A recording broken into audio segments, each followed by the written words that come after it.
ತಮ್ಮೆಲ್ಲರಿಗೂ ಸ್ವಾಗತ. ನಾನು ನಿಮ್ಮ ಕನ್ನಡದ ಹುಡುಗ ಪ್ರದೀಪ್. ಮೈಕ್ರೋಸಾಫ್ಟ್ ಎಕ್ಸೆಲ್ ಅನ್ನು ಕನ್ನಡದಲ್ಲಿ ಸುಲಭವಾಗಿ ಕಲಿಯುವಂಥ ಒಂದು ಸಣ್ಣ ಪ್ರಯತ್ನವನ್ನು ನಾನು ಮಾಡ್ತಾ ಇದ್ದೀನಿ. ದಯವಿಟ್ಟು ಈ ವಿಡಿಯೋನ ಲೈಕ್ ಮಾಡಿ, ಶೇರ್ ಮಾಡಿ, ಹಾಗೂ ನನ್ನ ಚಾನಲ್ ಇನ್ನೂ ಸಬ್ಸ್ಕ್ರೈಬ್ ಮಾಡಿಲ್ಲ ಅಂದರೆ ದಯವಿಟ್ಟು ಸಬ್ಸ್ಕ್ರೈಬ್ ಮಾಡಿ. ಬನ್ನಿ, ಹಾಗಾದರೆ ಇವತ್ತಿನ ವಿಷಯ ಏನಂತ ತಿಳ್ಕೊಳ್ಳೋಣ.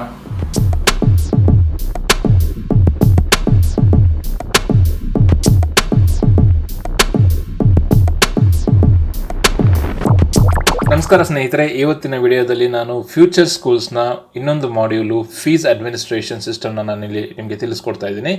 ನೋಡಿ, ಓಪನ್ ಮಾಡಿದ ತಕ್ಷಣ ಇದು ಕೂಡ ನಿಮಗೆ ಕಂಪ್ಲೀಟಾಗಿ ಪ್ರೊಟೆಕ್ಟ್ ಆಗಿರುವಂಥ ಒಂದು ಸಾಫ್ಟ್ವೇರ್. ಇದರಲ್ಲಿ ಕೂಡ ನೀವು ಮೊದಲನೇದಾಗಿ ಫೀಸ್ ಅಡ್ಮಿನಿಸ್ಟ್ರೇಷನ್ ಲಾಗಿನ್ ಸ್ಕ್ರೀನ್ಗೆ ಬರ್ತೀರಾ.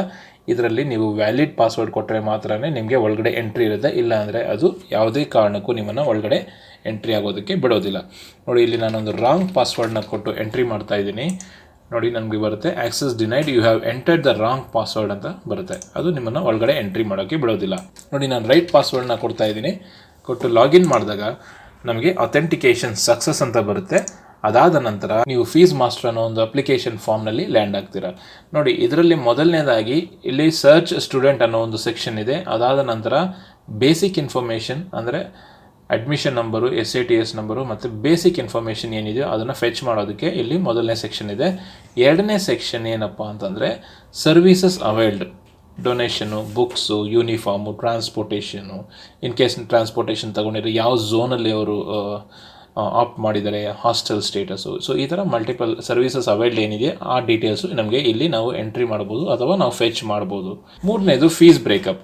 ನೋಡಿ, ಇಲ್ಲಿ ಡೊನೇಷನ್, ಇನ್ ಕೇಸ್ ಏನೋ ಡೊನೇಷನ್ ಕಲೆಕ್ಟ್ ಮಾಡ್ತಾ ಇದ್ದರೆ ಟ್ಯೂಷನ್ ಫೀಸ್ ಎಷ್ಟು, ಬುಕ್ಸ್ ಫೀಸು, ಯೂನಿಫಾರ್ಮ್ಸು, ಈ ಥರ ಡಿಫ್ರೆಂಟ್ ಕ್ಯಾಟಗರೀಸಲ್ಲಿ ಏನೇನು ಅಮೌಂಟ್ ಇದೆಯೋ ಅದು ನಮಗೆ ಇಲ್ಲಿ ಫೆಚ್ ಆಗುತ್ತೆ.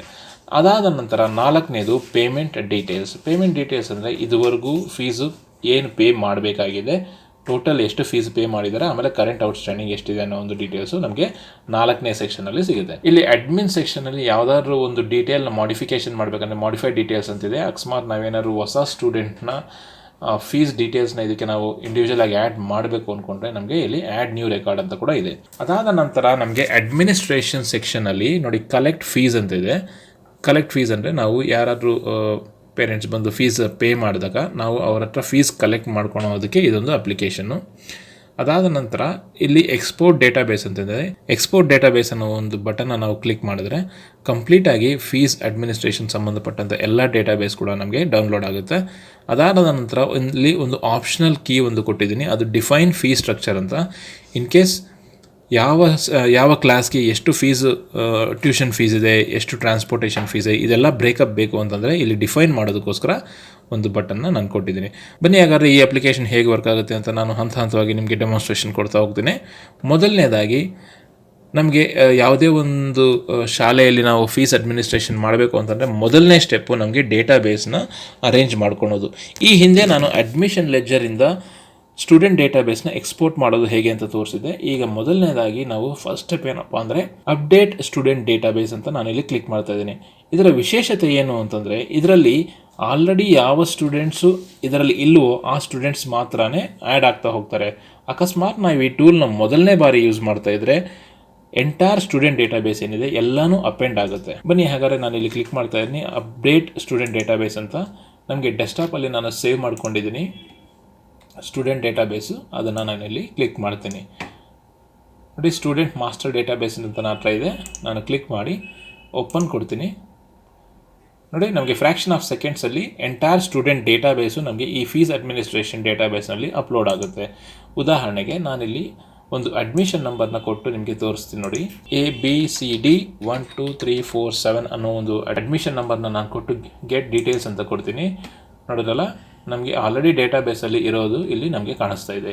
ನೋಡಿ, ಈ ಸ್ಟೂಡೆಂಟ್ಗೆ ಸಂಬಂಧಪಟ್ಟಂಗೆ ಬೇಸಿಕ್ ಡೀಟೇಲ್ಸ್ ನಮಗೆ ಇಲ್ಲಿ ಪಾಪ್ಯುಲೇಟ್ ಆಗಿದೆ. ಆಮೇಲೆ ಅವರು ಯಾವ ಸರ್ವಿಸ್ನ ಅವೈಲ್ ಆಗಿದ್ದಾರೆ ಅಂದರೆ ಡೊನೇಷನ್ ಎಕ್ಸೆಂಪ್ಟ್ ಆಗಿದೆ, ಬುಕ್ ಸ್ಟೇಟಸ್ ಎಸ್ ಬುಕ್ಸ್ ಬೇಕು ಅಂತ ಹೇಳಿದ್ದಾರೆ, ಯೂನಿಫಾರ್ಮ್ ತೊಗೊತಾ ಇದ್ದಾರೆ, ಟ್ರಾನ್ಸ್ಪೋರ್ಟೇಷನ್ ತೊಗೊತಾ ಇದ್ದಾರೆ. ಟ್ರಾನ್ಸ್ಪೋರ್ಟೇಷನ್ ಎಸ್ ಅಂದ್ಬಿಟ್ಟು ಅವರು ಲಾಂಗ್ ಡಿಸ್ಟೆನ್ಸ್ನ ಆಪ್ಟ್ ಮಾಡ್ಕೊಂಡಿದ್ದಾರೆ. ಹಾಸ್ಟೆಲ್ ಫೆಸಿಲಿಟಿ ಕೂಡ ಅವರು ತಗೊಂಡಿದ್ದಾರೆ. ಇದಕ್ಕೆ ಸಂಬಂಧಪಟ್ಟ ಫೀಸ್ ಕೂಡ ನಾನಿಲ್ಲಿ ಎಂಟ್ರಿ ಮಾಡಿದ್ದೀನಿ. ಈ ಫೀಸ್ನ ನಾವು ಹೇಗೆ ಎಂಟ್ರಿ ಮಾಡೋದು, ಆಮೇಲೆ ಬಲ್ಕಾಗಿ ನಾವು ಪ್ರತಿ ವರ್ಷ ನಾವು ಒಂದು ಸ್ಟೂಡೆಂಟ್ಸು ಪ್ರಮೋಟ್ ಆದಾಗ ಅವರ ಲೇಟೆಸ್ಟ್ ಫೀ ಸ್ಟ್ರಕ್ಚರು, ಅವರ ಫೆಸಿಲಿಟೀಸ್ ಯಾವುದು ಅವೈಲ್ ಮಾಡ್ಕೊಂಡಿದ್ದಾರೆ ಅನ್ನೋದ್ರ ಪ್ರಕಾರ ನಾವು ಅಪ್ಡೇಟ್ ಮಾಡೋದು ಏನಪ್ಪ ಹೇಗೆ ಅಂತಂದರೆ ನೋಡಿ, ಸ್ಟೆಪ್ 2 ಬಲ್ಕ್ ಅಪ್ಡೇಟ್ ಟೆಂಪ್ಲೇಟ್ ಅನ್ನೋದನ್ನ ನಾವು ಡೌನ್ಲೋಡ್ ಮಾಡ್ಕೊಬೇಕಾಗುತ್ತೆ. ನೋಡಿ ನಾನು ಕ್ಲಿಕ್ ಮಾಡ್ತಾ ಇದ್ದೀನಿ. ನೋಡಿ ಇಲ್ಲಿ ನಾನು ಡೆಸ್ಕ್ಟಾಪ್ನ ಆಫ್ ಮಾಡಿಕೊಂಡು ಇಲ್ಲಿ ಓಕೆ ಕೊಡ್ತಾ ಇದ್ದೀನಿ. ನೋಡಿ ನಮಗೆ ಫೀಸ್ ಮಾಸ್ಟರ್ ಅಪ್ಡೇಟ್ ಟೆಂಪ್ಲೇಟು ನಮಗೆ ಡೌನ್ಲೋಡ್ ಆಯಿತು. ಇದಾದ ನಂತರ ನಾನು ಸದ್ಯಕ್ಕೆ ಇಲ್ಲಿ ಎಕ್ಸಿಟ್ ಮಾಡಿ ನೋಡಿ ನಾನು ಆ ಫೀಸ್ ಟೆಂಪ್ಲೇಟ್ ನೋಡಿ ಫೀಸ್ ಬಲ್ಕ್ ಅಪ್ಡೇಟ್ ಟೆಂಪ್ಲೇಟ್ ಅಂತಿದೆಯಲ್ಲ ಇದನ್ನು ನಾನು ತೋರಿಸ್ತೀನಿ. ನೋಡಿ ಆ ವರ್ಷದಲ್ಲಿ ಆ ವರ್ಷಕ್ಕೆ ಸಂಬಂಧಪಟ್ಟಂಥ ಎಲ್ಲ ಸ್ಟೂಡೆಂಟ್ಸ್ದು ನಮಗೆ ಇಲ್ಲಿ ಏನು ಫೀ ಸ್ಟ್ರಕ್ಚರ್ ಇದೆಯೋ ಆ ಫೀ ಸ್ಟ್ರಕ್ಚರು ಇಲ್ಲಿ ನಮಗೆ ಬಂದಿರುತ್ತೆ. ಇದರಲ್ಲಿ ನಾವು ಏನು ಮಾಡ್ಬೋದು ಅಂತಂದರೆ ನೋಡಿ ಇಲ್ಲಿ ಯೆಲ್ಲೋ ಕಲರ್ ಸೆಲ್ಸ್ ಏನಿದೆ ಇದರಲ್ಲಿ ನಾನು ಡೇಟಾ ವ್ಯಾಲಿಡೇಷನು ಮತ್ತು ಇನ್ಸ್ಟ್ರಕ್ಷನ್ ಕೊಟ್ಟಿದ್ದೀನಿ. ಯಾವ ಸ್ಟೂಡೆಂಟ್ಗೆ ಡೊನೇಷನ್ನಿಂದ ಹಿಡಿದು tuition fees, book status, fees ಇವೆಲ್ಲನೂ ನಾವು ಇಲ್ಲಿ ಡಿಫೈನ್ ಮಾಡ್ತಾ ಹೋಗಬೇಕಾಗುತ್ತೆ. ಅಕಸ್ಮಾತ್ ಆಲ್ರೆಡಿ ಡಿಫೈನ್ ಮಾಡಿರೋ ಅಮೌಂಟ್ ಕರೆಕ್ಟ್ ಇದೆ ಅಂತಂದರೆ ನೀವು ಜಸ್ಟ್ ಏನೂ ಮಾಡಬೇಡಿ. ಅದಾದ ನಂತರ ಇನ್ ಕೇಸ್ ನೀವೇನಾದರೂ ಉದಾಹರಣೆಗೆ ಸೆಕೆಂಡ್ ಸ್ಟ್ಯಾಂಡರ್ಡ್ಗೆ ಈಗ ಫೀಸ್ ಸ್ಟ್ರಕ್ಚರ್ ಚೇಂಜ್ ಆಗಿದೆ ಅಂತ ತಿಳ್ಕೊಳ್ಳೋಣ. ನೋಡಿ ನಾನು ಸೆಕೆಂಡ್ ಸ್ಟ್ಯಾಂಡರ್ಡ್ ಕ್ಲಿಕ್ ಮಾಡ್ತೀನಿ. ಸೆಕೆಂಡ್ ಸ್ಟ್ಯಾಂಡರ್ಡಲ್ಲಿ ಈಗಿರುವಂಥ ಆನ್ಬೋರ್ಡಿಂಗ್ ಅಂದರೆ ಈಗಿರುವ ಪ್ರೆಸೆಂಟ್ ಸ್ಟೂಡೆಂಟ್ಸ್ಗೆ ಎಲ್ಲರಿಗೂ ಟ್ಯೂಷನ್ ಫೀಸು ಒಂದೇ ಇರುತ್ತೆ. ಅದರಿಂದ ನೀವು ಟ್ಯೂಷನ್ ಫೀಸ್ನ ಉದಾಹರಣೆಗೆ ನಾನು 18,000 ಅಂತ ನಾನಿಲ್ಲಿ ಅಪ್ಡೇಟ್ ಮಾಡ್ತಾಯಿದ್ದೀನಿ. ನಾನು ಜಸ್ಟ್ ಕಾಪಿ ಮಾಡಿ ಪೇಸ್ಟ್ ಮಾಡ್ತೀನಿ ನೋಡಿ. ಓಕೆ, ಅದೇ ರೀತಿ ಬುಕ್ಸು ಯಾವ್ಯಾವ ಸ್ಟೂಡೆಂಟ್ಗೆ ಬುಕ್ಸು ಬೇಕಾ ಬೇಡವಾ ಅನ್ನೋದನ್ನು ನೀವು ಇಲ್ಲಿ ಚೇಂಜ್ ಮಾಡ್ತಾ ಹೋಗ್ಬೋದು. ಇವೆಲ್ಲ ಚೇಂಜ್ ಮಾಡಿದ ನಂತರ ನೀವು ಇದನ್ನು ನೋಡಿ ನಾನು ಅನ್ಫಿಲ್ಟರ್ ಮಾಡ್ತೀನಿ ಮತ್ತು ನಾನು ಸೇವ್ ಮಾಡ್ತೀನಿ. ಸೆಕೆಂಡ್ ಸ್ಟ್ಯಾಂಡರ್ಡ್ಗೆ ನಾವು 18,000 ಅಂತ ನಾವು ಚೇಂಜ್ ಮಾಡಿದ್ದೀವಿ. ನೋಡಿ ಚೇಂಜ್ ಮಾಡಿದ ನಂತರ ಮತ್ತೆ ನಾನು ಅನ್ಲಾಕ್ ಮಾಡಿ ಫೀಸ್ ಅಡ್ಮಿನಿಸ್ಟ್ರೇಷನ್ಗೆ ಹೋಗ್ತೀನಿ. ಕ್ಲಿಕ್ ಮಾಡಿ ಅಥೆಂಟಿಕೇಷನ್ ಸಕ್ಸಸ್ ಆದರೆ ಮತ್ತೆ ನೀವು ಈ ಫಾರ್ಮ್ಗೆ ಬರ್ತೀರಾ.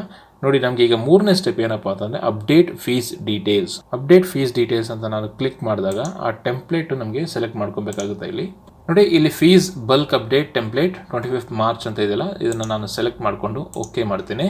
ನೋಡಿ ನಮಗೆ ಎಲ್ಲ ಫೀಸ್ ಡೀಟೇಲ್ಸು ಇದುವರೆಗೂ ನಾವೇನೇನು ಚೇಂಜ್ ಮಾಡಿದೋ ಫೀಸ್ ಡೀಟೇಲ್ಸು ಅವೆಲ್ಲನೂ ಇಲ್ಲಿ ಅಪ್ಲೋಡ್ ಆಗಿಬಿಡುತ್ತೆ.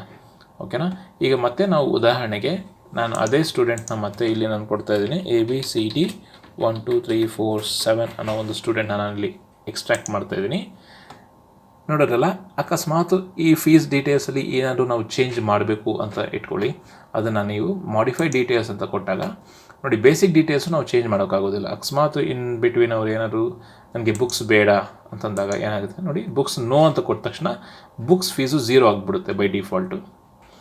ಅದೇ ರೀತಿ ಲೆಟ್ಸೆ ಅವ್ರಿಗೆ ಹಾಸ್ಟೆಲ್ ಬೇಡ ಅಂತಂದರೆ ನೋ ಅಂದರೆ ನೋಡಿ ಹಾಸ್ಟೆಲ್ ಫೀಸ್ ಕೂಡ ಇಲ್ಲಿ 0 ಆಗಿಬಿಡುತ್ತೆ. ನಾನೀಗ ಇದನ್ನು ಮಾಡಿಫೈಡ್ ಡೀಟೇಲ್ಸ್ ಅಂತ ಕೊಡ್ತೀನಿ. ನಾನು ಕ್ಲಿಕ್ ಮಾಡಿದ ತಕ್ಷಣ ನೋಡಿ ಆ ಫೀಸ್ ಡೀಟೇಲ್ಸು ಅಪ್ಲೋಡ್ ಆಗೋಯಿತು. ಈಗ ನಾನು ಓಕೆ ಮಾಡಿ ಮತ್ತೆ ಅದೇ ಸ್ಟೂಡೆಂಟ್ನೇ ನಾನು ಈಗ ಎಕ್ಸ್ಟ್ರಾಕ್ಟ್ ಮಾಡ್ತೀನಿ. ನೋಡಿ ABCD 1 2 3 4 7 ಅಂತ ನಾನು ಕ್ಲಿಕ್ ಮಾಡಿ ಗೆಟ್ ಡೀಟೇಲ್ಸ್ ಅಂತ ಕೊಡ್ತೀನಿ. ನೋಡೋದಲ್ಲ, ಅವರು ಹಾಸ್ಟೆಲ್ ಬುಕ್ ಸ್ಟೇಟಸ್ಸು ಮತ್ತು ಹಾಸ್ಟೆಲ್ ಸ್ಟೇಟಸ್ಸು ನಾವು ಚೇಂಜ್ ಮಾಡಿದ್ವಿ. ಅದರ ಫೀಸ್ ಸ್ಟ್ರಕ್ಚರ್ ಕೂಡ ಇಲ್ಲಿ ಆಟೋಮೆಟಿಕ್ಕಾಗಿ ಚೇಂಜ್ ಆಗಿದೆ. ನೋಡಿ ಇಲ್ಲಿ ನಾವು ನಾವು ಮತ್ತೆ ಅದೇ ಸ್ಟೂಡೆಂಟ್ನ ನಾವು ಎಕ್ಸ್ಟ್ರಾಕ್ಟ್ ಮಾಡಿದಾಗ ನಮಗೆ ಅಪ್ಡೇಟ್ ಆಗಿರೋಂಥ ಡೀಟೇಲ್ಸು ಇಲ್ಲಿ ನಮಗೆ ಸಿಗುತ್ತೆ. ಓಕೆನಾ, ಈಗ ಮುಂದೆ ನಾವು ಇಲ್ಲಿ ನೋಡಿ ಫೀಸ್ ಕಲೆಕ್ಟ್ ಹೇಗೆ ಮಾಡೋದು, ಒಬ್ಬ ಸ್ಟೂಡೆಂಟಿಂದ ಫೀಸ್ನ ಹೇಗೆ ಕಲೆಕ್ಟ್ ಮಾಡೋದು ಅಂತ ನಾವು ನೋಡೋಣ. ನೋಡಿ ಮುಂದಿನ ಸೆಕ್ಷನಲ್ಲಿ ನಾವು ಹೊಸದಾಗಿ ಒಬ್ಬ ಸ್ಟೂಡೆಂಟ್ ರೆಕಾರ್ಡ್ನ ಆ್ಯಡ್ ಮಾಡಬೇಕಂದ್ರೆ ನೋಡಿ ಆ್ಯಡ್ ಸ್ಟೂಡೆಂಟ್ ನ್ಯೂ ರೆಕಾರ್ಡ್ ಅಂತ ಕ್ಲಿಕ್ ಮಾಡಿ. ಇಲ್ಲಿ ನೀವು ಅಡ್ಮಿಷನ್ ನಂಬರ್ ಆಲ್ರೆಡಿ ಕೊಟ್ಟು ಇಲ್ಲಿ ಎಂಟ್ರ್ ಮಾಡಿದ್ರೆ ಆ ಅಡ್ಮಿಷನ್ ನಂಬರ್ ಆಲ್ರೆಡಿ ಇದ್ದರೆ ಅದು ಅಕ್ಸೆಪ್ಟ್ ಮಾಡೋದಿಲ್ಲ. ಇಲ್ಲ ಹೊಸ ಅಡ್ಮಿಷನ್ ನಂಬರು ಮತ್ತು ಹೊಸ SITS ನಂಬರು ನೀವು ಇಲ್ಲಿ ಆ್ಯಡ್ ಮಾಡ್ತಾ ಹೋಗ್ಬೋದು. ನೋಡಿ ನಿಮಗೆ ಈ ಸ್ಟೆಪ್ ಆ್ಯಕ್ಚುಲಿ ಬೇಕಾಗಿರೋದಿಲ್ಲ. ಯಾಕೆಂದರೆ ನಮ್ಮದು ಎಂಟೈರ್ ಸ್ಟೂಡೆಂಟ್ ಡೇಟಾಬೇಸು ಅಡ್ಮಿಷನ್ ಲೆಜ್ಜರಿಂದನೇ ಫ್ಲೋ ಆಗ್ತಾ ಇರೋದ್ರಿಂದ ನೀವು ಈ first and second step follow ಮಾಡಿದ್ರೆ ಇದು ನಿಮಗೆ ಆಟೋಮೆಟಿಕ್ಕಾಗಿ ಅಪ್ಡೇಟ್ ಆಗಿಬಿಡುತ್ತೆ. ನೆಕ್ಸ್ಟ್ ಸ್ಟೆಪ್ ಏನಪ್ಪ ಅಂತಂದರೆ ಫೀಸ್ ಕಲೆಕ್ಟ್ ಮಾಡಬೇಕು. ಕಲೆಕ್ಟ್ ಫೀಸ್ ಅನ್ನೋ ಒಂದು ಬಟನ್ನ ನಾನು ಕ್ಲಿಕ್ ಮಾಡ್ತೀನಿ. ನೋಡಿ ಇದು ನಮಗೆ ಹೊಸ ಫಾರ್ಮ್ಗೆ ತಗೊಂಡು ಹೋಗ್ತದೆ. ಇಲ್ಲಿ ಕೂಡ ನಾನು ಒಂದು ಸಮರಿನ ನಾನಲ್ಲಿ ಎಕ್ಸ್ಟ್ರಾಕ್ಟ್ ಮಾಡ್ತೀನಿ. ನೋಡಿ ABCD 1 2 3 4 7 ಅನ್ನೋ ಒಂದು ಸ್ಟೂಡೆಂಟ್ನ ಗೆಟ್ ಡೀಟೇಲ್ಸ್ ಅಂತ ಕೊಡ್ತೀನಿ. ನೋಡಿ ಟೋಟಲ್ ಔಟ್ಸ್ಟ್ಯಾಂಡಿಂಗ್ ಎಷ್ಟಿದೆ ಅಂದರೆ 500 ರೂಪೀಸ್ ಇದೆ. ಓಕೆನಾ, ಆ 500 ರೂಪೀಸು ಯಾಕೆ ಅಂತಂದರೆ ನೋಡಿ ಆಲ್ರೆಡಿ 4,500 ರೂಪೀಸ್ ಅವರು ನಾವಿಲ್ಲಿ ಮಾಡಿಫಿಕೇಷನ್ ಮಾಡಿದ್ರಿಂದ ನೋಡಿ 4,500 ನೆಗೆಟಿವ್ ಬ್ಯಾಲೆನ್ಸ್ ಇದೆ. ಅಂದರೆ ಬುಕ್ಸ್ ಅವರು ತಗೊಂಡಿಲ್ಲ, ಬಟ್ 4,500ನ ಪೇ ಮಾಡಿದ್ದಾರೆ. ಓಕೆನಾ, ಇಲ್ಲಿ ಓವರಾಲ್ ಸಮರಿ ನಮಗೆ ಎಷ್ಟಿದೆ ಅಂತಂದರೆ ವರ್ಷದಲ್ಲಿ ಫೀಸ್ ಪೇ ಮಾಡಬೇಕಾಗಿರುವಂಥದ್ದು 31,636. ಅದರಲ್ಲಿ ಆಲ್ರೆಡಿ ಅವರು ಪೇ ಮಾಡಿರೋದ್ರಿಂದ ನೋಡಿ ಈಗ ಓನ್ಲಿ 500 ರೂಪೀಸು ನಮಗೆ ಔಟ್ಸ್ಟ್ಯಾಂಡಿಂಗ್ ಇದೆ. ಫಾರ್ ಎಕ್ಸಾಂಪಲ್ ಈ ಔಟ್ಸ್ಟ್ಯಾಂಡಿಂಗ್ನ ನಾನು ಪೇ ಮಾಡಬೇಕು ಅಂತಂದರೆ ಇಲ್ಲಿ ಯಾವುದಿದೆ, ಇಲ್ಲಿ ನನಗೆ ಫಾರ್ ಎಕ್ಸಾಂಪಲ್ ಈಗ ಟ್ರಾನ್ಸ್ಪೋರ್ಟೇಷನಲ್ಲಿ 10,000 ಅಂತ ಇದೆ. ನಾನು ಇದರಲ್ಲಿ ಯಾವುದೇ ಒಂದು ಕ್ಯಾಟಗರಿನಲ್ಲಿ ನಾನು 500 ರೂಪೀಸ್ನ ನಾನೀಗ ಪೇ ಮಾಡ್ಬೋದು. ಉದಾಹರಣೆಗೆ ನಾನು ಅದರ್ಸ್ ಅಂತ ನಾನು ಕೊಡ್ತೀನಿ. ಅದರ್ಸ್ ಅಂತ ಕೊಟ್ಟು ನಾನು 500 ಅಂತ ಇಲ್ಲಿ ಎಂಟ್ರಿ ಮಾಡ್ತೀನಿ. ಓಕೆ, ಎಂಟ್ರಿ ಆದ ನಂತರ ನಾನೇನು ಮಾಡ್ತೀನಿ, ಪೇ ಆ್ಯಂಡ್ ಪ್ರಿಂಟ್ ರಿಸಿಪ್ಟ್ ಅನ್ನೋ ಒಂದು ಬಟನ್ನ ನಾನು ಕ್ಲಿಕ್ ಮಾಡ್ತೀನಿ.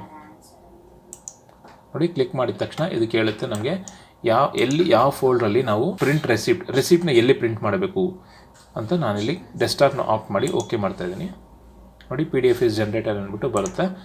ಅದೇ ರೀತಿ ಜನರೇಟ್ ಆದ ನಂತರ ಅಲ್ಲಿ ಫೀಸ್ ಕೂಡ ನಮಗೆ ಔಟ್ಸ್ಟ್ಯಾಂಡಿಂಗ್ ಎಲ್ಲ ಅಪ್ಡೇಟ್ ಆಗಿಬಿಟ್ಟಿರುತ್ತೆ. ನೋಡಿ, ಇಲ್ಲಿ ನಾನು ರೀಸೆಟ್ ಫಾರ್ಮ್ ಅಂತ ಕೊಡ್ತೀನಿ, ಮತ್ತು ನಾನು ಅದೇ ಒಂದು ಸ್ಟೂಡೆಂಟ್ನ ಎಕ್ಸ್ಟ್ರಾಕ್ಟ್ ಮಾಡ್ತೀನಿ.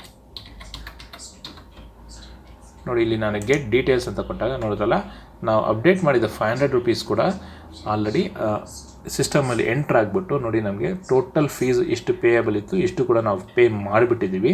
ಸೊ ಈಗ ನಮಗೆ 0 ಬ್ಯಾಲೆನ್ಸ್ ತೋರಿಸ್ತಾ ಇದೆ. ಈ ಒಂದು ಪ್ರಿಂಟೌಟ್ ನಾವು ಹೇಗೆ ತಗೋಬೋದು ಅಂದರೆ, ನೋಡಿ ನಾವು ಡೆಸ್ಕ್ಟಾಪ್ನಲ್ಲಿ ಸೇವ್ ಮಾಡಿದ್ವಿ. ಆ ಡೆಸ್ಕ್ಟಾಪಲ್ಲಿ ನೋಡಿದ್ರಲ್ಲ, ಒಂದು ಇನ್ಸ್ಟಿಟ್ಯೂಷನ್ ಕಾಪಿ ಬರುತ್ತೆ.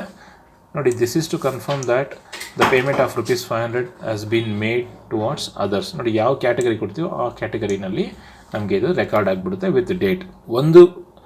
ಒಂದು ಕಾಪಿ ಸ್ಟೂಡೆಂಟ್ ಕಾಪಿ ಆಗುತ್ತೆ, ಇನ್ನೊಂದು ಕಾಪಿ ಇನ್ಸ್ಟಿಟ್ಯೂಷನ್ ಕಾಪಿ ಆಗುತ್ತೆ. ಇದನ್ನು ನಾವು ಪ್ರಿಂಟ್ ಮಾಡಿಕೊಂಡು ಒಂದು ಫಿಸಿಕಲ್ ಕಾಪಿ ಇಟ್ಕೊಬೋದು. ಅದೇ ರೀತಿ ನಮಗೆ ಸಿಸ್ಟಮಲ್ಲಿ ಕೂಡ ಒಂದು ಡಿಜಿಟಲ್ ಕಾಪಿ ಕೂಡ ನಮ್ಮ ಹತ್ರ ಇರುತ್ತೆ. ನೋಡಿ, ಈ ಫಾರ್ಮ್ನಲ್ಲಿ ನೆಕ್ಸ್ಟ್ ವಿಶೇಷತೆ ಏನಪ್ಪ ಅಂತಂದರೆ, ನೋಡಿ ಈ ABCD 1 2 3 4 7 ಅನ್ನೋ ಒಬ್ಬ ಸ್ಟೂಡೆಂಟ್ನ ಪೇಮೆಂಟ್ ಹಿಸ್ಟ್ರಿ, ಕಂಪ್ಲೀಟ್ ಹಿಸ್ಟ್ರಿ ನಾವು ಡೌನ್ಲೋಡ್ ಮಾಡಬೇಕು ಅಂತಂದರೆ, ನಾವು ಮೊದಲಿಗೆ ಸರ್ಚ್ ಮಾಡಿ ಪೇಮೆಂಟ್ ಹಿಸ್ಟ್ರಿ ಬಟನ್ನ ಕ್ಲಿಕ್ ಮಾಡಿದಾಗ ನೋಡಿ ನಮಗೆ ಎಂಟೈರ್ ಪೇಮೆಂಟ್ ಹಿಸ್ಟ್ರಿ ನಾನು ಡೆಸ್ಕ್ಟಾಪಲ್ಲಿ ಡೌನ್ಲೋಡ್ ಮಾಡ್ತಾಯಿದ್ದೀನಿ. ನೋಡಿ, ಸೆಲೆಕ್ಟ್ ಮಾಡಿ ಓಕೆ ಮಾಡ್ತಾಯಿದ್ದೀನಿ. ನೋಡಿ, ನಮಗೆ ಎಂಟೈರ್ ಪೇಮೆಂಟ್ ಹಿಸ್ಟ್ರಿ ನಮಗೆ ಇಲ್ಲಿ ಡೌನ್ಲೋಡ್ ಆಯಿತು. ನಾನು ಎಕ್ಸಿಟ್ ಮಾಡ್ತಾಯಿದ್ದೀನಿ ಮತ್ತು ಇದನ್ನು ಎಕ್ಸಿಟ್ ಮಾಡ್ತಾಯಿದ್ದೀನಿ. ನೋಡಿ, ನಮಗೆ ಎಂಟೈರ್ ಪೇಮೆಂಟ್ ಹಿಸ್ಟ್ರಿ, ಯಾವ ಅಡ್ಮಿಷನ್ ನಂಬರು, ಯಾವ SITC ನಂಬರು, ಎಷ್ಟು ಸಲ ಪೇ ಮಾಡಿದ್ದಾರೆ ಮತ್ತು ಯಾವ್ಯಾವ ಡೇಟ್ನಲ್ಲಿ ಪೇ ಮಾಡಿದ್ದಾರೆ, ಬಟ್ ಯಾವ ಕ್ಯಾಟಗರಿನಲ್ಲಿ ಎಷ್ಟು ಅಮೌಂಟ್ ಪೇ ಮಾಡಿದ್ದಾರೆ ಅಂತ ಕೂಡ ನಮಗಿಲ್ಲಿ ಕಂಪ್ಲೀಟ್ ಡೀಟೇಲ್ಸು ನಮಗಿಲ್ಲಿ ಸಿಗ್ಬಿಡುತ್ತೆ. ನೋಡೋದಲ್ಲ ಸ್ನೇಹಿತರೆ, ಬನ್ನಿ ಇದನ್ನು ನಾನು ಕ್ಲೋಸ್ ಮಾಡ್ತಾಯಿದ್ದೀನಿ. ಮತ್ತೊಮ್ಮೆ ನಾನು ಅನ್ಲಾಕ್ ಮಾಡ್ತಾಯಿದ್ದೀನಿ, ಪಾಸ್ವರ್ಡ್ ಕೊಟ್ಟು ಲಾಗಿನ್ ಮಾಡ್ತಾಯಿದ್ದೀನಿ.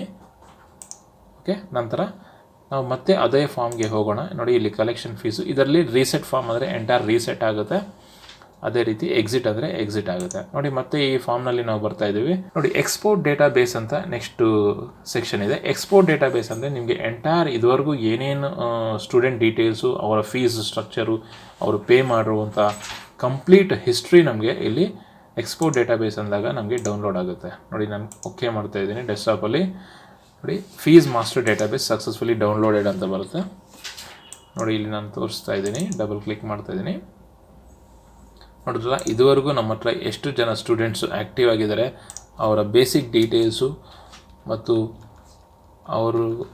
ಅವರ fees details, fees structure, overall fees ಎಷ್ಟಿದೆ, ಇದುವರೆಗೂ ಟೋಟಲ್ ಫೀಸ್ ಎಷ್ಟು ಪೇ ಮಾಡಿದ್ದಾರೆ ಮತ್ತು ಕರೆಂಟ್ ಔಟ್ಸ್ಟ್ಯಾಂಡಿಂಗ್ ಏನಿದೆ, ಇವೆಲ್ಲ ಡೀಟೇಲ್ಸು ನಮಗೆ ಒಂದು ಎಕ್ಸೆಲ್ ಫೈಲಲ್ಲಿ ಎಕ್ಸ್ಪೋರ್ಟ್ ಆಗಿಬಿಡುತ್ತೆ. ಇದನ್ನು ನಾವು ಮತ್ತೆ ಪೈವಟ್ ಟೇಬಲ್ಸ್ ಮೂಲಕ ನಾವು ಫರ್ದರ್ ಅನಾಲಿಸಿಸ್ ಕೂಡ ನಾವು ಮಾಡ್ಕೊಬೋದು. ಓಕೆನಾ? ಈಗ ಮುಂದಿನ ಸೆಕ್ಷನ್ ಏನಿದೆ ಇದರಲ್ಲಿ ಅಂತಂದರೆ, ನೋಡಿ ಮುಂದಿನ ಸೆಕ್ಷನ್ನು ಡಿಫೈನ್ ಫೀಸ್ ಸ್ಟ್ರಕ್ಚರ್ ಅಂತ. ಇದು ನಾನು ಆಪ್ಷನಲ್ ಆಗಿ ಕೊಟ್ಟಿದ್ದೀನಿ. ಇದರಲ್ಲಿ ಆ್ಯಕ್ಚುಲಿ ನಾವೇನು ಆಟೋಮೇಷನ್ ಮಾಡಿಲ್ಲ. ನೋಡಿ, ಅಕಸ್ಮಾತ್ ನಿಮಗೆ ಒಂದು ರೆಫರೆನ್ಸ್ ಆಗಿ ಇಟ್ಕೋಬೇಕು ಅಂತ ಯಾವ ಸೆಕ್ಷನ್ ಅಂತ ನೀವು ಟೈಪ್ ಮಾಡಿ, ಅದರಲ್ಲಿ ಬೇಸಿಕ್ಕಾಗಿ ಎಲ್ಲನೂ ಫಿಕ್ಸ್ಡ್ ಆಗಿರೋವಂಥದ್ದು, ಫಿಕ್ಸ್ಡ್ ಆಗಿ ಡಿಫೈನ್ ಮಾಡೋವಂಥದ್ದು ಟ್ಯೂಷನ್ ಫೀಸು, ಬುಕ್ಸ್ ಫೀಸ್ ಮತ್ತು ಹಾಸ್ಟೆಲ್ ಫೀಸು. ಇಲ್ಲಿ ನೀವು ಅಕಾಡೆಮಿಕ್ ಇಯರ್ 2017 ಅಂತಿದೆ, ನೀವು ಯಾವ ಲೇಟೆಸ್ಟ್ ಅಕಾಡೆಮಿಕ್ ಇಯರ್ ಆ ಅಕಾಡೆಮಿಕ್ ಇಯರ್ನ ನೀವು ಮತ್ತೆ ಇಲ್ಲಿ ಟೈಪ್ ಮಾಡ್ಕೊಬೋದು. ಅದೇ ರೀತಿ ಶಾರ್ಟ್ ಡಿಸ್ಟೆನ್ಸು, ಮೀಡಿಯಮ್ ಡಿಸ್ಟೆನ್ಸು ಮತ್ತು ಲಾಂಗ್ ಡಿಸ್ಟೆನ್ಸ್ಗೆ ಇಲ್ಲಿ ರೆಡಿ ರೆಫರೆನ್ಸ್ಗೆ ಇಲ್ಲಿ ನಾನು ಕೊಟ್ಟಿದ್ದೀನಿ. ಇದನ್ನು ನೀವು fees structure once in year define ಮಾಡಿಕೊಂಡು ಇದನ್ನು ಯೂಸ್ ಮಾಡ್ಕೊಬೋದು. ನೋಡಿ, ಇದಾದ ನಂತರ ನೀವು ಮತ್ತೆ ಅನ್ಲಾಕ್ ಅಂತ ಕ್ಲಿಕ್ ಮಾಡಬೇಕಾಗುತ್ತೆ. ಇಲ್ಲಿಂದ ಎಕ್ಸಿಟ್ ಆಗೋದಕ್ಕೆ ಕ್ಲಿಕ್ ಮಾಡಿದ ತಕ್ಷಣ ಮತ್ತೆ ನಿಮಗೆ ಅಡ್ಮಿನ್ ಪೇಜ್ಗೆ ಬರುತ್ತೆ. ನೋಡಿದ್ರಲ್ಲ ಸ್ನೇಹಿತರೆ, ಈ ಅಪ್ಲಿಕೇಶನ್ನು ನಿಮ್ಮೆಲ್ಲರಿಗೂ ಇಷ್ಟ ಆಗಿದೆ ಅಂತ ಭಾವಿಸ್ತಾ, ದಯವಿಟ್ಟು ನನ್ನ ಚಾನಲ್ನ ಇದುವರೆಗೂ ಸಬ್ಸ್ಕ್ರೈಬ್ ಮಾಡಿಲ್ಲ ಅಂದರೆ ಸಬ್ಸ್ಕ್ರೈಬ್ ಮಾಡಿ, ಲೈಕ್ ಮಾಡಿ, ಶೇರ್ ಮಾಡಿ, ಪ್ರೋತ್ಸಾಹಿಸಿ. ಧನ್ಯವಾದಗಳು.